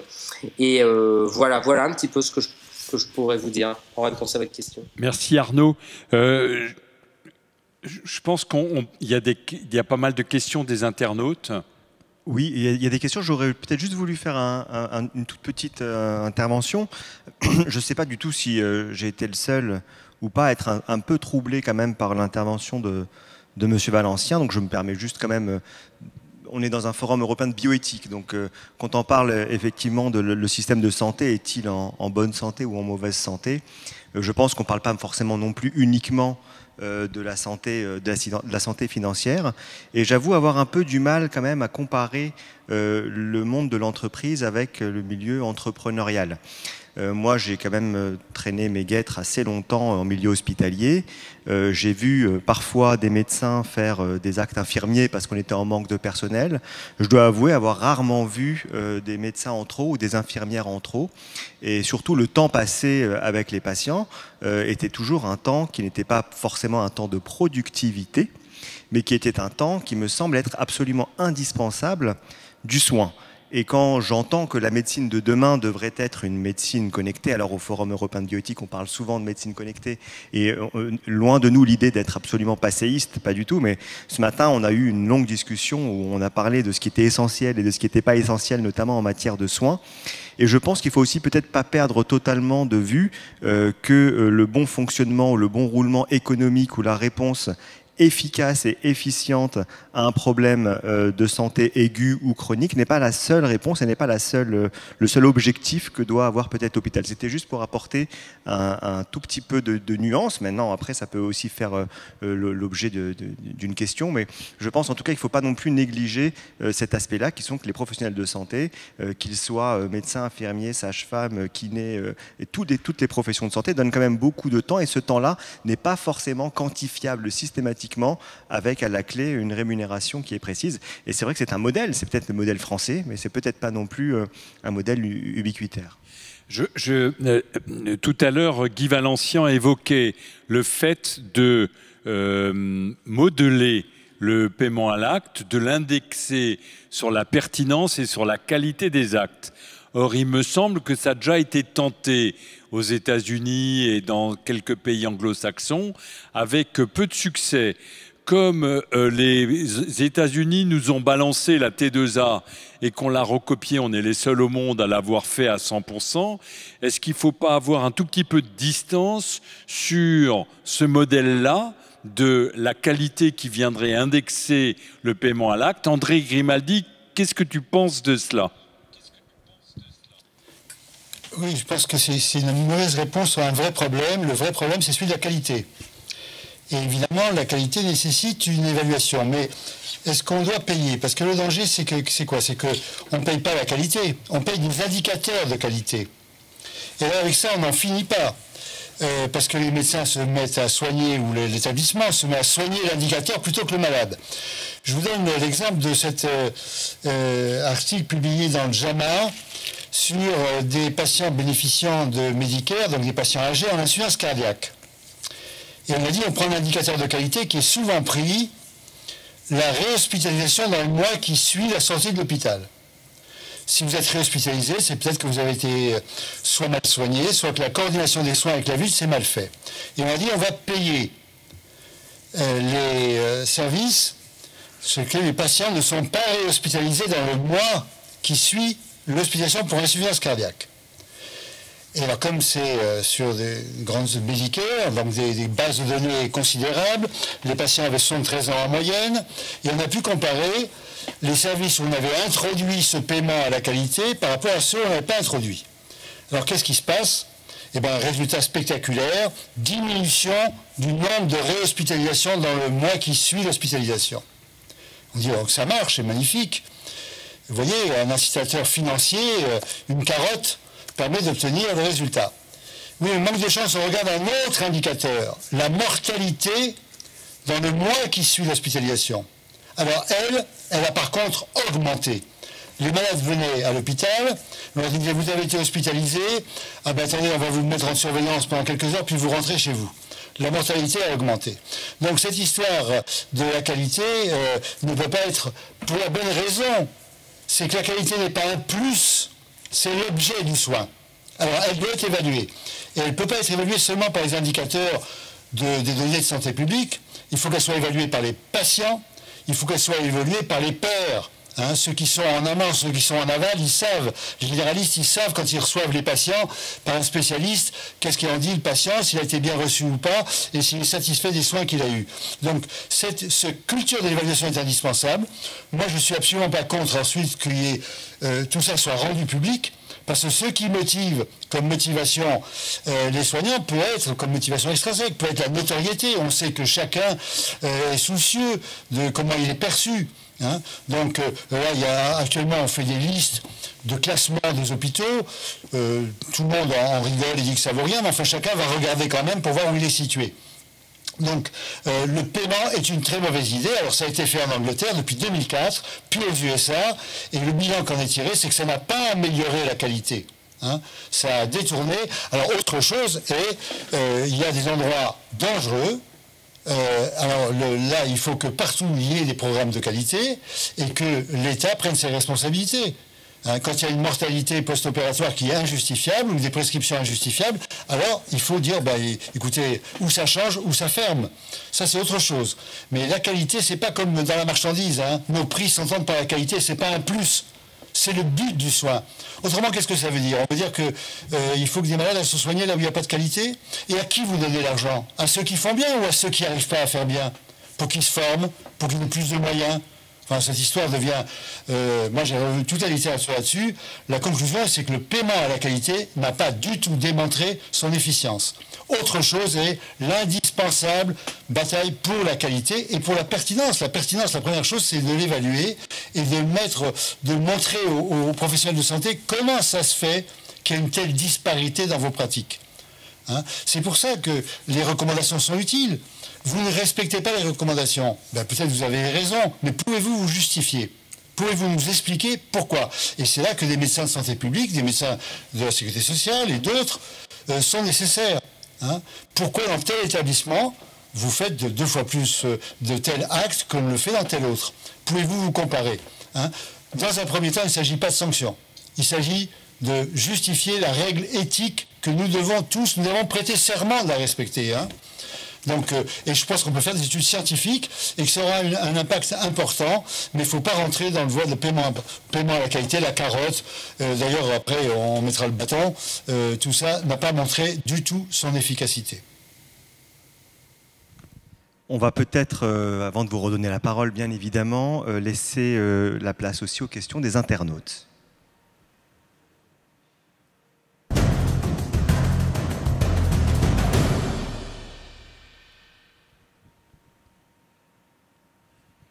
Alors, première question de Jean-Georges. Cette crise a mis en lumière l'extraordinaire désorganisation de la gestion de la santé en France. Crise des masques, des tests, des vaccins. Pourtant, il y a quelques années, une nouvelle couche du millefeuille administratif a été créée avec les ARS. Ne pensez-vous pas que la gestion loco-régionale par binôme préfecture-élus locaux aurait été plus souple, plus réactive et plus près du terrain des usagers et des soignants? Peut-être une réponse mixte avec Alexandre Feltz et... Peut-être Alexandre. Alors, deux éléments. D'abord, on a beaucoup parlé, vous vous rappelez, du binôme préfet-maire. Clairement, on est là aujourd'hui sur une recentralisation des pouvoirs sur la préfecture. Et c'est bien la préfecture, par exemple, qui donne l'agrément pour le centre de vaccination, qui décide d'arrêter d'obligation du masque, qui décide de restriction de l'espace public. Et donc, les maires ont été informés. Mais il n'y a pas eu vraiment de couple, comme ça a été indiqué, préfet et maire. Donc ça, c'est un premier élément. Je me rappelle cette controverse, vous vous rappelez de cette aux sorties du confinement, on avait eu l'interdiction d'aller dans les parcs et les espaces verts. Or, on sait, en termes physiques, mais aussi en termes de santé mentale, que c'était fondamental. Les gens se concentraient sur d'autres espaces. On a plusieurs centaines de mètres carrés d'espaces verts. Donc, ça, c'est quelque chose qui a complètement changé. Normalement, c'est un maire qui autorise voilà, les déambulations dans son espace. Là, c'était la préfecture qui le décidait. Voilà, ça, c'est le premier élément. Le deuxième, je pense que, alors ça c'est à voir avec une actualité récente sur la question des grandes régions. Moi j'ai vu la différence entre l'ARS territoriale et l'ARS Grand Est. Hein. C'est clair que de vouloir, au niveau d'une région aussi grande que le Grand Est, mais les autres ont aussi cette ampleur, mettre en place des actions autour des masques, autour du dépistage, autour de la vaccination, n'a clairement aucun sens. Donc en dehors de la question de l'Agence régionale de santé, je vais en redire un mot tout à l'heure, c'est bien aussi la question de la grande région qui éloigne les décisions des territoires. On voit qu'aujourd'hui, que ce soit les conseils départementaux, la collectivité européenne d'Alsace, les collectivités, tout le monde revendique aujourd'hui la compétence santé. Je pense que là aussi, comme les niveaux de compétences de recours, médecin généraliste, spécialiste, hôpital, il faut arriver à redéfinir cela. Il faut retrouver de la proximité lorsqu'elle est nécessaire, et on voit qu'elle est nécessaire là dans l'épidémie, elle est nécessaire aussi dans les questions de prévention. Et donc moi je pense que les villes, mais aussi les intercommunes, les métropoles doivent pouvoir aujourd'hui avoir des compétences plus, comment dire, et plus réelle, puisqu'on a ce qu'on appelle les contrats locaux de santé qui permettent cette contractualisation avec les ARS, mais ça reste quelque chose qui est de l'ordre de la contractualisation. Je pense qu'on a montré, les collectivités le montrent, que la réactivité, elle nécessite de réorganiser ces éléments de décision au plus près des concitoyens, par bassin de vie. Moi, je pense que par bassin de vie, donc quelquefois c'est des villes, quelquefois c'est des métropoles, quelquefois c'est des pays, quelquefois c'est des départements. Et donc, c'est ça qu'il faut aujourd'hui mettre en place. Moi, je ne critique pas les agents de l'ARS avec qui je travaille au quotidien, mais c'est plus la structure aujourd'hui qui est de la grande région qui fait que les difficultés sont importantes. Alors, les délégations territoriales, aujourd'hui, ont pu retrouver cette autonomie qu'elles avaient perdue avec l'Agence régionale de Grand Est. Et donc, aujourd'hui, on est dans une sorte d'articulation préfecture, ARS et collectivité. Mais je pense qu'il faut redéfinir la gouvernance et que les élus, qu'ils soient locaux, départements ou régions, on le demande, hein, soit dans les conseils de surveillance des ARS, soit dans les éléments de décision, parce qu'ils ont cette connaissance du terrain. Mais on a vu que, je vais finir sur cela, qu'aujourd'hui, tout est très centralisé. Hein. Vous voyez, on attend le conseil de défense et on attend les décisions qui vont s'appliquer dans les territoires.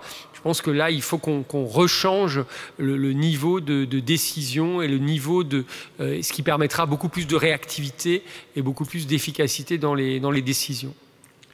Est-ce que Guy Valencian est là, ou parce que je ne le vois pas à l'écran?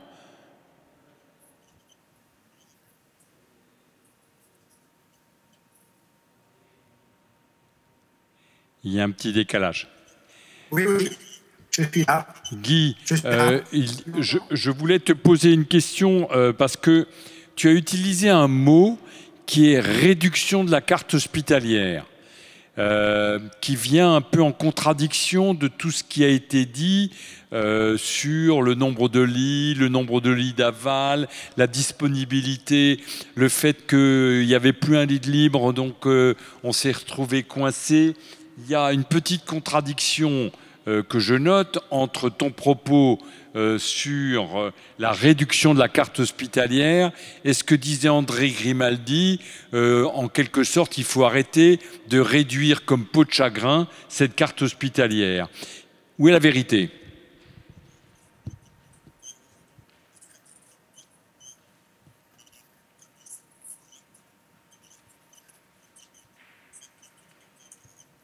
Non, il s'agit pas de venir comme peau de chagrin. Il s'agit de voir, pardon, mais je me balade pas mal en France.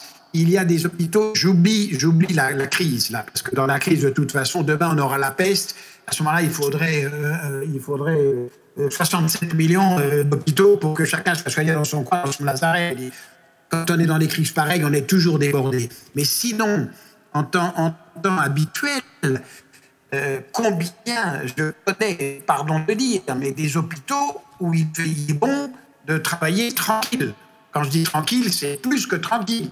Je ne vais pas citer de nom, mais il y a des endroits où on ne fait pas grand-chose. Bon. Et deuxièmement, ça aboutit à 10% de l'expérience, une moindre qualité, parce qu'il y a un rapport entre volume et la qualité qui a été noté dans la quasi-totalité des études. Ça ne veut pas dire que quand on fait beaucoup, on fait toujours bien. Et il est clair que pour bien faire, il faut faire souvent. Bon. Et enfin, je pense qu'on n'utilise pas assez les ressources du privé. On a bien vu la difficulté qu'il y a eu au début. On a été transféré de malades de l'Est vers l'Ouest de la France, alors que des cliniques avaient des services au moins de soins intensifs, si ce n'est pas de réanimation, ou de postes un peu aigus, qui auraient pu accueillir certains patients Covid. Mais il n'était pas question, il fallait que le public s'occupe uniquement et contracte avec d'autres publics et que le privé était cochon. J'en ai assez faculté de médecine, et ensuite on se retrouve en opposition de phase. Alors ça s'est un peu arrangé avec l'évolution de la crise. Certaines ARS d'Île-de-France dont le directeur a été très ouvert sur la participation entre privé et public, mais il faut en finir avec cette division insupportable. Et je suis convaincu qu'on sait très bien que c'est près de 50% des passages aux urgences qui sont inutiles, donc d'où l'idée d'avoir des infirmières de première ligne qui puissent nous aider. Mais quand on voit que les urgentistes hurlent au loup en disant que c'est un scandale et que c'est une dégradation de la médecine, je trouve ça, moi, scandaleux, je le dis directement. Si les hospitaliers en sont là, on n'a pas fini de faire la réforme, je peux vous dire. On va encore plonger pendant des années de grève et de baratin et de faux semblants. Il faut savoir ce qu'on veut faire. Je suis un fervent défenseur de ces métiers professionnels que sont les métiers d'infirmiers. Pour moi, je dirais qu'il n'y a pas de paramédic et de médic. Tout professionnel de santé qui touche un malade, de l'aide-soignante jusqu'au prof de médecine, doit être considéré comme un métier médical à responsabilité graduelle. Voilà. C'est-à-dire qu'on devrait tous être embarqués dans la même chose. Et je pense que il faut que nous passions tous par une licence, qui sera une licence d'infirmerie. Tous, médecins, pharmaciens, infirmiers, kinés, tous, une licence. Et puis ensuite, celles et ceux qui voudront continuer feront un master qui leur donnera des responsabilités supplémentaires. Et enfin, ceux qui veulent encore et celles qui veulent continuer deviendront docteurs en médecine, docteurs en pharmacie, docteurs en infirmerie, s'il le faut. Moi, je suis assez favorable. Et qu'on ait une espèce d'unité et qu'on puisse faire ces études forcément dans la foulée. C'est-à-dire qu'on peut devenir infirmière au bout de 3 ans, pratiquer pendant 5 ans, 6 ans, 7 ans, 10 ans peut-être, et puis se dire, tiens, j'aimerais passer un master, revenir 1 an ou 2 pour aller plus, voire un doctorat plus loin. Il faut cesser de cloisonner les métiers dans lesquels nous sommes. C'est terrifiant. On nous entraîne à ne pas travailler avec l'autre. Aurélien ? Oui, alors une question d'Anne-Laure. Les psychologues sont les seuls professionnels cliniciens qui ont été totalement exclus du Ségur. Nous ne sommes que 50 000 psychologues en France. Une honte en 2021. Alors, ça n'est pas vraiment une question, mais je vais peut-être la transformer un peu en question, puisque ce forum s'adresse bien évidemment au grand public. Le grand public n'est peut-être pas très informé finalement de ce qu'a proposé le Ségur et des différences qu'il peut y avoir justement entre certains professionnels de santé, certains qui sont des médicaux, des paramédicaux. J'aimerais peut-être laisser la parole à Arnaud Chiche, qui pourra peut-être nous parler un peu de cette disparité ou de ce sentiment d'inégalité. On voit les manifestations, on entend, mais peut-être que pour le public qui nous écoute, ça peut être des éléments importants. Oui, oui. Alors, oui, je peux vous en parler parce que ça, c'est vraiment de là qu'est né notre mouvement. Alors, en fait, le Ségur de la santé, donc, sont des accords qui ont été proposés pour améliorer les conditions de travail de certains professionnels de santé. Et la démarche du Ségur, elle est tout à fait louable. Le problème, c'est probablement la manière dont ça a été fait, parce que le Ségur a, sûrement pas volontairement, hein, mais le résultat est là, il a un petit peu disloqué la santé, parce que ce soir, on a bien compris une chose en tout cas, c'est que la santé, c'est pas que l'hôpital, c'est effectivement la ville, c'est les cliniques, c'est l'exercice libéral, c'est chaque rôle, ce sont des maillons d'une grande chaîne de soins. On est tous des professionnels de santé. Et en fait, le problème du Ségur, c'est qu'il s'est concentré sur l'hôpital. Alors, ça veut dire qu'il y a eu plein de gens d'exclus. Et puis, même au sein de l'hôpital, il y a des professions qui ont été un peu oubliées, comme les sages-femmes, par exemple. Et donc, forcément, il y a aussi toute une partie de professionnels, donc qu'on appelle le médico-social, qu'on a beaucoup entendu manifester en décembre, qui ont été également oubliés par le Ségur. Alors c'est pour ça qu'il y a des mouvements comme le collectif Santé en danger, mais pas seulement. Hein. Il y a les syndicats hein, qui se mobilisent beaucoup, et puis il y a aussi d'autres collectifs, le collectif Interhôpitaux, le collectif Interurgence, qui militent pour que ce Ségur soit étendu à toutes ces professions qui ont été oubliées, dont les psychologues. Mais il y en a plein, hein, il y a tout le médico-social. Alors il y a une mission en cours en ce moment, menée par M. Laforcade. Alors on espère que la dimension du Ségur va être un peu élargie, mais ça a été un des problèmes de ce Ségur-là, ça a été finalement d'opposer presque un peu certains soignants avec les autres, parce que certains ne comprenaient pas qu'ils n'étaient pas concernés par le Ségur. Et c'est pour ça que ce qu'on nous demandait, un Ségur 2, c'est-à-dire une généralisation à toutes les strates différentes. On se doute bien qu'on va avoir du mal à avoir un Ségur 2, donc on milite auprès de toutes les personnalités politiques. On milite ce soir, ce débat-là nous permet aussi de militer un petit peu pour dire que justement, ça doit concerner tout le monde. Et il n'est pas normal qu'il y ait des professions qui restent sur le carreau. Enfin, en tout cas, moi, je ne comprends pas comment on peut faire ça. Voilà. Mais une petite question, il s'est passé quoi finalement? Parce que effectivement, les psychologues cliniciens qui sont au chevet des patients, au même titre que les autres, les sages-femmes, et j'en passe certainement, c'est quoi? C'est pas un oubli quand même, c'est pas possible. Toutes ces éminences grises réunies rue de Ségur, il a dû se passer quelque chose. Quel était le rationnel? Qu'est-ce qu'on vous a répondu à ces différences, à ces deux poids deux mesures qui peuvent être proposées selon qu'on soit secrétaire médical, médecin, infirmière, cadre infirmière, enfin voilà. Je vous réponds. Bon, oui. C'est une réponse qui est un petit peu délicate parce que, si vous voulez, ça, c'est des choses que j'ai pu comprendre avec beaucoup de temps en discutant avec les syndicats, parce qu'il faut bien comprendre que moi, je ne connaissais pas du tout ce milieu-là avant d'exister. Et donc, en fait, on m'a expliqué. Alors, il y a beaucoup de choses. Bon, d'abord, il y avait une enveloppe, hein, c'est-à-dire qu'on a voulu faire un Ségur de la santé, mais avec une enveloppe qui était bien arrêtée. Donc, à un moment donné, il fallait faire des choix. Et puis... après, il y a des arbitrages, vous savez. Il y a des tables rondes, il y a des arbitrages avec des syndicats qui acceptent, d'autres qui quittent la table. Alors, évidemment, ceux qui ont accepté, au début, on se disait, oh là là, les syndicats qui ont signé ça, pourquoi ils ont accepté? Alors, effectivement, il y a quand même eu des choses dans ce Ségur. Donc, certains syndicats ont estimé qu'il fallait accepter. Puis, il y a d'autres syndicats qui ont quitté la table de négociation, et des syndicats très importants, des syndicats de médecins, parce que, justement, eux, ils étaient contre.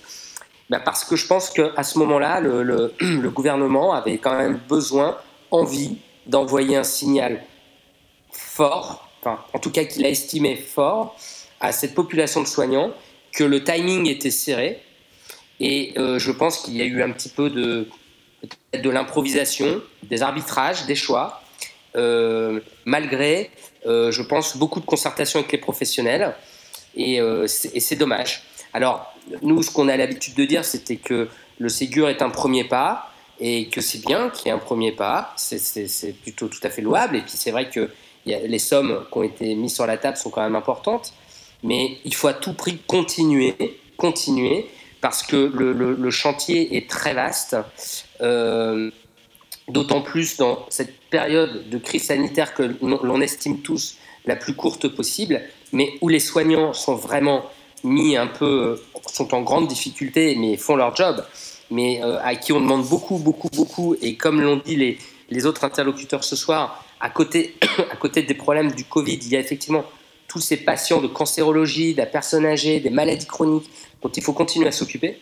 Et je pense, très sincèrement, je pense vraiment que le gouvernement d'aujourd'hui ou les gouvernements futurs sortiraient grandis de montrer aux Français qu'ils se rendent bien compte que même, alors toujours en ayant bien sûr une pensée pour toutes les autres parts, les autres domaines de l'économie qui sont en grande souffrance, hein, bien sûr, hein. Les restaurateurs, le milieu de l'entreprise, c'est la catastrophe pour tout le monde, on est bien d'accord, mais la santé est un bien commun, on a manifestement décidé de soigner tout le monde, ça reste une mission prioritaire et je pense qu'il ne faut pas que ce système-là s'effondre. Et dans le cadre du collectif, moi je suis témoin depuis plusieurs mois de gens qui abandonnent ou qui démissionnent. Donc on est passé d'un risque à une réalité et donc il faut à tout prix qu'il y ait un choc sur la santé très important. Et en tout cas, bon, les organisations comme le collectif Santé en danger se battent pour ça, mais pas seules, avec d'autres syndicats, tous les collectifs, pour justement remettre un petit peu de justice aussi pour ces professions qui ont été oubliées. Voilà. André Grimaldi, est-ce que tu es encore là? Oui, je suis là. Tout à l'heure, Guy Valencian disait, sûrement à très juste titre, notre système de santé est dispendieux car il n'est pas évalué et il évaluait à peu près à 40 milliards les pertes dues à des actes inutiles et à un espèce de fonctionnement dans un automatisme, je vous revois l'année prochaine, qui a été créé par les médecins, justement dans le cadre du paiement à l'acte. Il s'agissait de faire en sorte d'avoir un revenu annuel suffisant.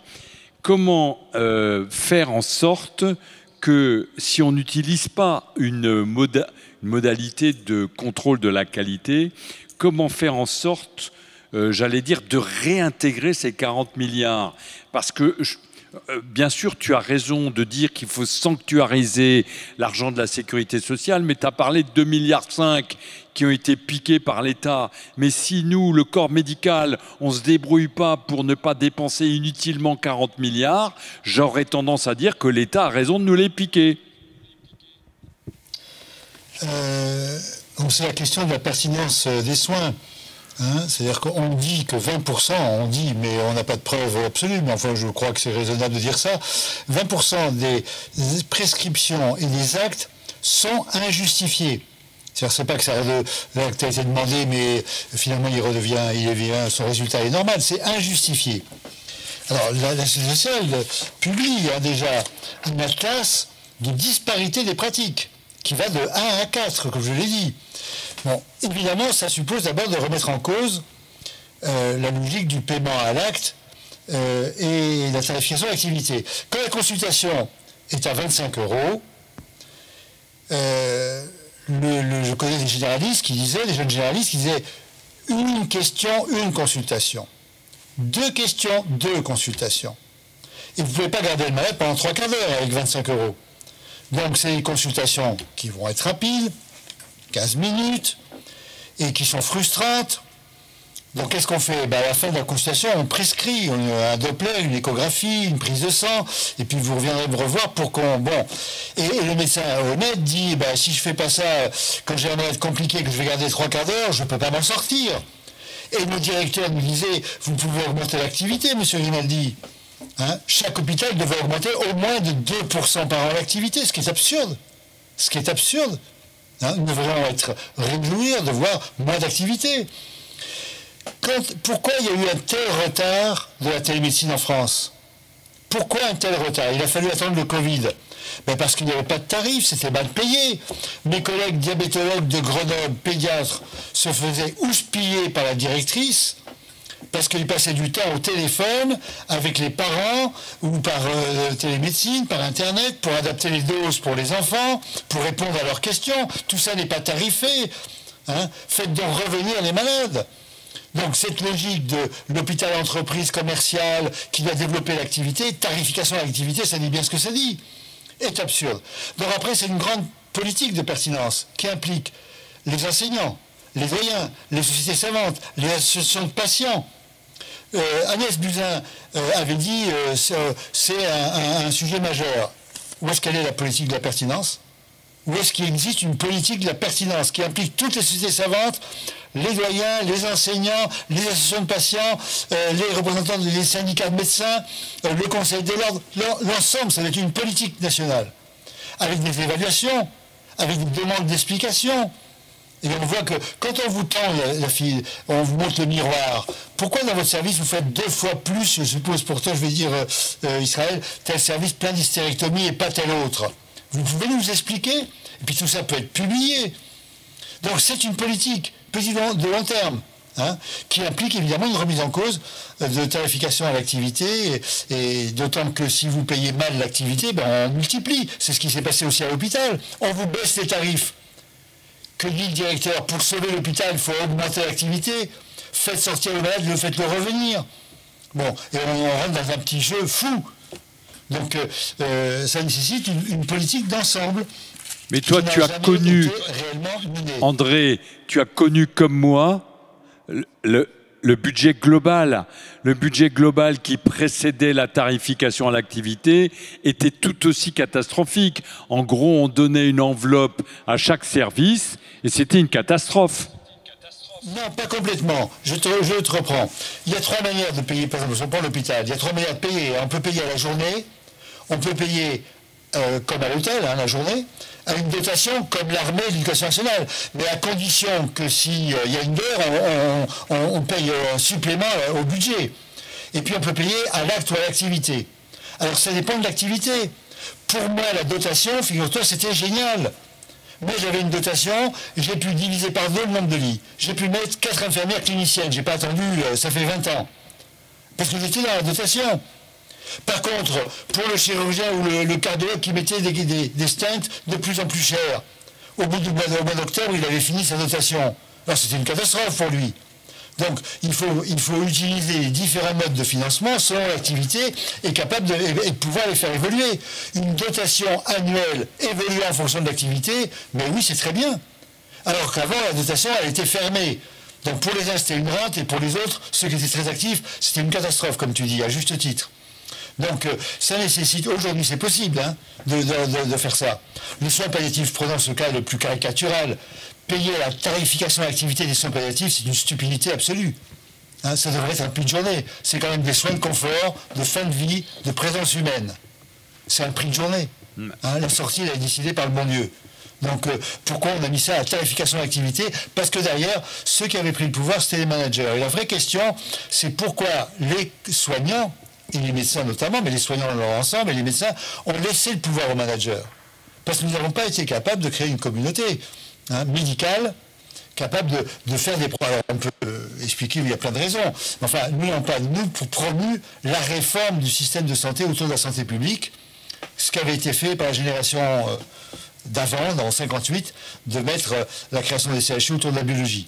Mais nous, on devait le faire pour la santé publique, ça n'a pas été fait. Les managers ont pris le pouvoir, ils gèrent ça comme ils savent faire, avec des chiffres. Et ouais, une infirmière, c'est un équivalent temps plein, point.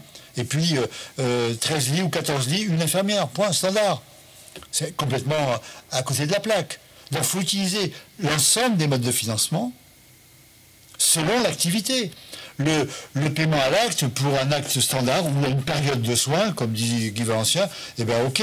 Mais pour la maladie chronique, c'est une dotation populationnelle, annuelle, évoluant en fonction de critères simples d'activité d'une année sur l'autre. Hein, moi j'ai eu des maisons de santé, ils me disaient, nous on voudrait bien avoir une dotation annuelle. Et puis le malade qui doit être vu tous les mois, il faut qu'il soit vu tous les mois, mais celui qui peut être vu tous les 6 mois, ou même une fois par an, c'est pas la peine de le faire revenir. Mais si vous êtes payé à l'acte 25 €, vous le faites revenir. Parce que c'est le seul qui sera rentable. Donc, alors le problème, c'est que les médecins libéraux sont très accrochés au paiement à l'acte.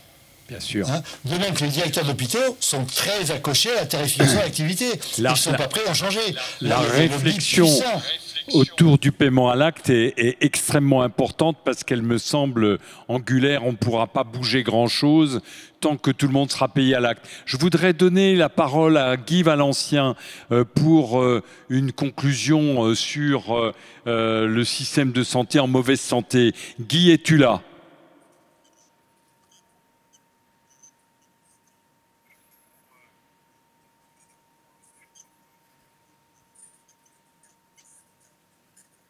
Oui, Je suis là. Oui, oui. Je suis là.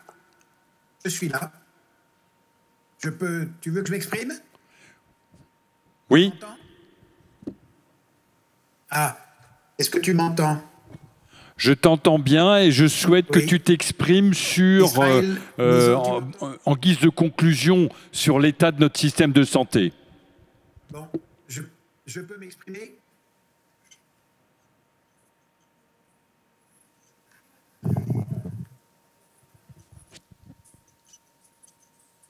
Alors, juste avant ça, juste un mot pour reprendre ce que disait André Grimaldi et auquel j'adhère tout à fait, des modes de tarification différenciés selon les types de... Oui, c'est l'hôpital de Valenciennes que je suis allé visiter, dont on ne parle guère, et qui a mis au point un système où ce sont les départements, les pôles qui ont l'argent.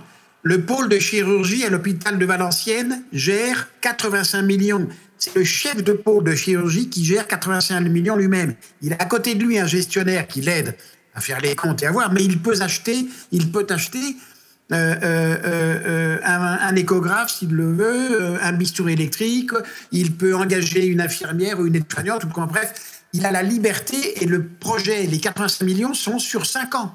Chaque année, 85 millions sur 5 ans. Donc ça vous donne à la fois les moyens annuels et la vitesse d'action possible. Quand on décide, on fait, et ça vous donne en même temps la projection à distance dans la durée. Alors que, comme le disait André, on a vu l'hôpital courir après les actes parce que chaque année, on rognait sur le prix de l'acte. Système sordide. Donc, pour en terminer, moi, je dirais, d'abord, j'ai de l'espoir. J'ai de l'espoir parce que cette foutue crise nous oblige à revoir tous nos logiciels. Et c'est bien. C'est dans les crises que l'on crée et qu'on innove.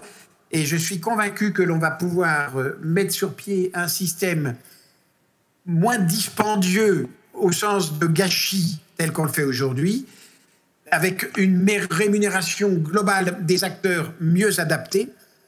Et je pense qu'il faut viser tout de suite de plus en plus européen, notamment en termes de pertinence et d'évaluation. Je ne crois pas que l'indication de l'ablation de la prostate pour cancer soit différente à Berlin, à Paris, à Madrid ou à Rome. Donc, passons de la France à l'Europe d'emblée.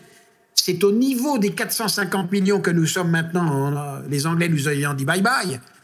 C'est à ce niveau-là qu'il faut jouer. Il ne faut pas rester franchouillard dans son petit coin. Il faut qu'on soit européen et qu'on aille jusqu'aux régions avec des délégations fortes en fonction des demandes par les régions. Alors, faut-il régionaliser le système? C'est pas si simple. Parce que quand on regarde, j'étais très favorable à ça. Et j'ai 2 éléments qui m'ont fait réfléchir en me disant que ce n'est pas forcément la bonne solution. Un, quand j'ai vu que le président de la région PACA, Renaud Muselier, médecin de son État, et l'ex-maire de Marseille, Rubirola, médecin de son État, ont été incapables de faire la police dans Marseille qui explosait de Covid, et que c'est l'État qui a dû obliger, et qu'ils se sont rebellés contre l'État, j'ai trouvé ça scandaleux. Et ce qui est intéressant, c'est qu'en Allemagne, quand il y a eu la première vague, on a dit, regardez, les Allemands, c'est génial, ils sont régionalisés, il y a des Länder avec des ministres, des présidents de région, des ministres de région, et regardez comme ça se passe, ils ont 4 fois moins de morts que nous. Bon, là, ils sont en train de nous rattraper. Pourquoi? Parce que ça n'a pas été aussi simple, et que Angela Merkel et Jens Spahn, le ministre de la Santé fédéral, ont dû batailler avec une force terrible contre certains présidents ou présidentes de région qui ne voulaient pas jouer des contrôles et des contraintes trop sévères. Donc c'est très compliqué la régionalisation. Je suis moins enthousiaste que je ne le pensais. Je crois qu'il faut aller à ce que sait faire l'armée. L'armée est capable, lorsqu'elle est en campagne, de déléguer totalement sur le terrain, quand il faut aller se battre dans les tranchées, je dirais, de déléguer au lieutenant, au capitaine, à l'adjudant. Parce que c'est lui qui voit, c'est lui qui est sur place, qui sait. Donc oui, il faut être local, mais avec quand même un contrôle national, on ne peut pas l'empêcher. Sinon, on aurait vu n'importe quoi en France. N'importe quoi. Donc, il va falloir trouver un bon équilibre entre la possibilité de choisir, de décider en région, et en même temps, le maintien d'une institution nationale qui permette de traiter ne serait-ce que les causes qui traversent les frontières, comme les épidémies, ou les grands plans, comme le plan cancer, le plan Alzheimer, ou d'autres plans, le plan psychiatrie demain et autres. Ça ne peut pas être là régional. Et je pense qu'au-delà du national, ça devrait être une fois de plus européen, car nous sommes dans une... on parle, je te le dis parce que tu es à Strasbourg, et je me désole de voir cette foutue Europe qui, rassasiée, repue, d'une richesse folle, est là en train de se coucouner, ne se rend pas compte que le monde évolue et qu'on va se faire bouffer demain. Je vais régulièrement en Chine, et je parie que mes arrière-petits-enfants seront peut-être cuistots et femmes de chambre à Shanghai ou Pékin. Si nous ne nous remontons pas les manches pour véritablement proposer un avenir plus radieux, humaniste, à la terre entière, ce qui a été notre vocation, on va s'enfoncer dans la médiocrité ambiante de 27 pays qui se détestent et qui sont incapables de bosser ensemble. C'est désolant. Alors vive l'Europe, à condition de se remuer. Guy Valencian, tu as eu le mot de la fin. Malheureusement, le temps s'est écoulé trop vite, et chacun vous avez apporté votre grain de sel à cette très belle table ronde. Je pense que la prolonger plus longtemps ne serait pas raisonnable. Demain, Aurélien. Demain, nous vous donnons rendez-vous à 10h du matin pour la thématique « Vivre dans l'incertitude et la peur », toujours en direct sur notre site du Forum européen de bioéthique.eu. Merci à vous, merci aux orateurs et à demain.